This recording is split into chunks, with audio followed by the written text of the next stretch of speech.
সৃষ্টি করার জন্য আপনাদের কলমটাকে ব্যবহার করবেন। ইনশাআল্লাহ এর বিনিময়ে আল্লাহ আপনাদেরকে উভয় কালের কল্যাণ দান করবেন।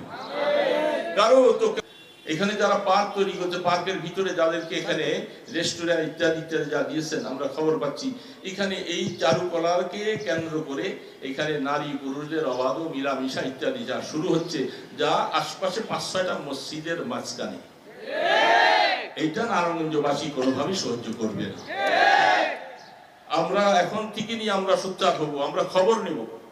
এখানে এই ধরনের কিছু কিছু দুর্নীতি আর এই সমস্ত জেনা ব্যভিচার পতিতাবৃত্তি এখানে চলবে, আর নারায়ণগঞ্জের মানুষ ঘুমিয়ে থাকবে আর আমরা পাশে ঘুমিয়ে থাকবো, তা কোনদিন হতে দেব না। মেওয়াই সাহেব আপনি ব্যবসার নিমিত্তে তাদের কাছে এটা ভাড়া দিচ্ছেন, করছিলেন শুধু রাসেল পার্ক, করলেন সেখানে চারুকলা, পাশাপাশি আসে এখন দেখা যায় ব্যবসায়ী ওনারা পতিতাবৃত্তিরও অবস্থা শুরু করেছে। এটা নাম